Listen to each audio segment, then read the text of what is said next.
All right, we take a quick swerve into world history with the um, the Squamish legend of Napoleon, where I guess there's this whole thing about how sea serpents are a reoccurring thing in Squamish tales. With almost appears and reappears with almost monotonous frequency, and this is one where Joe Capilano tells a story of a particular sea serpent talisman. They take the vertebra from the sea serpent, and they can use it. They have to be careful because it's almost like it's radioactive. It can cause palsy and stuff like that. But great medicine men can bewitch one of these talismans to have that effect only on their enemies, but not on their friends and themselves. And a great chief dies with this, but he doesn't have any heirs. He doesn't have any any male heirs, and he's conquered everyone around him, and it has to go to someone who is as great as he, and there isn't anyone. But apparently he is heard, because this is the time of Napoleon, when apparently the story is set.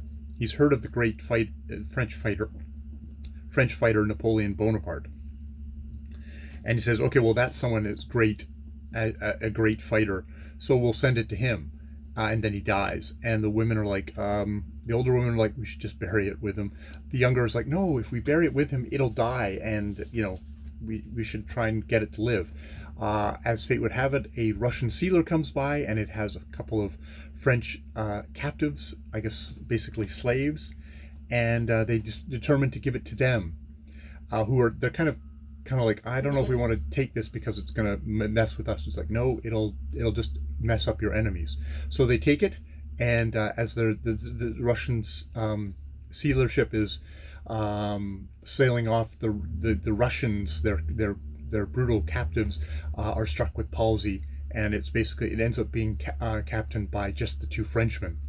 And apparently it gets to Napoleon, and he goes through thing after thing, but he lost it just before a fight with English. I hear its name. It's like the name of the place where it took place, and it's like, was it? It's the same as that railway station, because they both Pauline Johnson and Supplick have been to England. It's like, was it Waterloo? And he's like, yes, it was Waterloo. Bum bum bum. That's the end of the story. So yeah, okay.